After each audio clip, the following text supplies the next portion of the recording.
Everyone, welcome to my channel. आज का हमारा इस वीडियो का जो टॉपिक है वो है डिस्क शेड्यूलिंग एल्गोरिदम्स।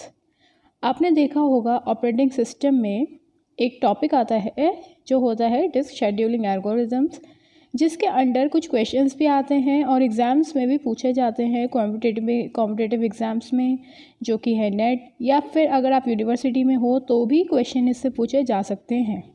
ठीक है, तो देखते हैं ये डिस्क शेड्यूलिंग एल्गोरिदम होता है क्या है। पहले इसका एक ब्रीफ इंट्रोडक्शन लेते हैं और उसके बाद हम ये देखेंगे कि इसमें कौन कौन से टाइप्स आते हैं, यानी कि डिफरेंट डिस्क शेड्यूलिंग एल्गोरिदम्स कौन कौन सी हैं, और फिर उसके बेस्ड क्वेश्चंस भी सॉल्व करेंगे, बट वो आगे की वीडियोस में होगा। पर इस वीडियो में हम ये देखते हैं कि ये डिस्क शेड्यूलिंग एल्गोरिदम होता क्या है और हमें इसकी ज़रूरत क्यों पड़ी।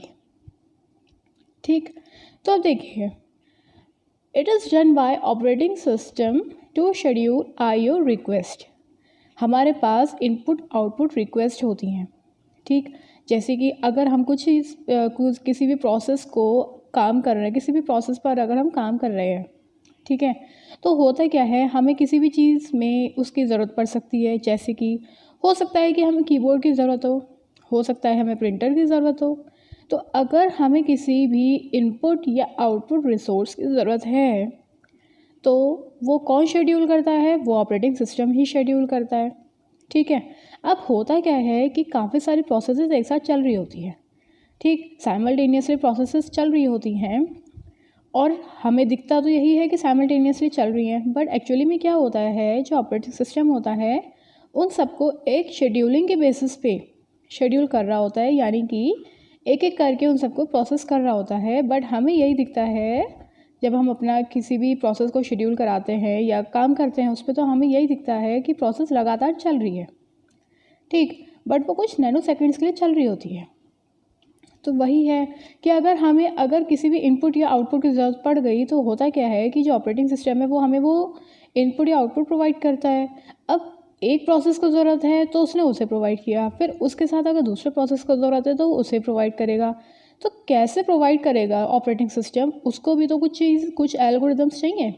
तो वही हम इस डिस्क शेड्यूलिंग एल्गोरिदम्स के अंदर पढ़ते हैं। ठीक, it is important because multiple IO request may arrive by different processes. वही जो मैंने अभी कहा कि अलग अलग प्रोसेसेस होती हैं, वो ऐसा हो सकता है कि अलग अलग IO रिक्वेस्ट कर रही हैं, मतलब इनपुट आउटपुट रिक्वेस्ट कर रही है, या फिर ऐसा भी हो सकता है कि अलग अलग प्रोसेसेस एक ही इनपुट आउटपुट को रिक्वेस्ट कर रही है। तो उसी वजह से हमें डिस्क एल्गोरिदम्स की ज़रूरत पड़ती है। And only one IO request can be served at a time. जैसा कि हमें पता है, एक बारी में एक ही प्रोसेस पे काम चल रहा होता है। हमें लगता तो यह है कि सारी की सारी प्रोसेस एक साथ काम कर रही हैं, बट एक्चुअली में क्या हो रहा होता है, एक बारी में एक ही प्रोसेस पे काम चल रहा होता है। तो वही है यहाँ पे कि बहुत सारी प्रोसेसेस ने अगर इनपुट आउटपुट के लिए रिक्वेस्ट कर दिया है तो हम एक बारी में एक ही को सर्व कर सकते हैं। ठीक, तो किसको सर्व करेंगे वो सब डिसाइड होता है डिस्क शेड्यूलिंग एल्गोरिदम्स में।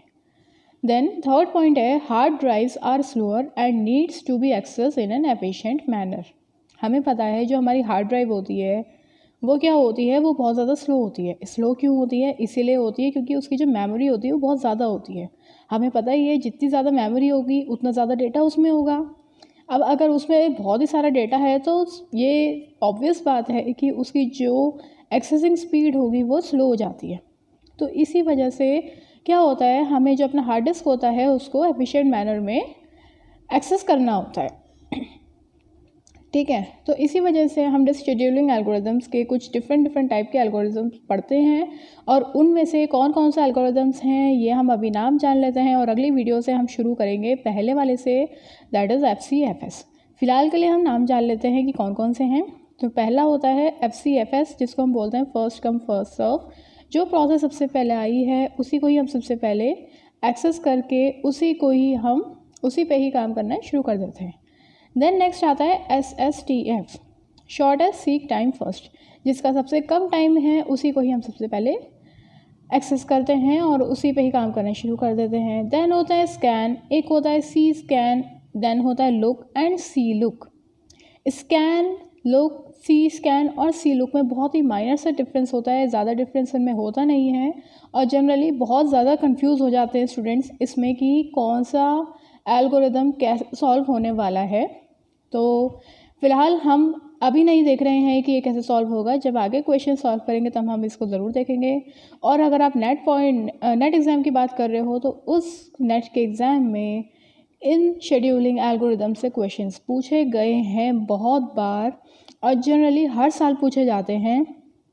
और पूछा जाता है, कभी पूछा जाता है कि स्कैन की मदद से सॉल्व करो, कभी पूछा जाता है सी स्कैन यूज़ करो, कभी लुक, कभी FCFS, कुछ भी पूछा जा सकता है और कोई भी पूछा जा सकता है। तो ये बहुत इंपॉर्टेंट है क्योंकि एग्ज़ाम में जनरली हर साल ये आता है। ठीक है, टिल दैट तो आगे हम बाद में बात करेंगे, but till that thank you so much, thanks for watching.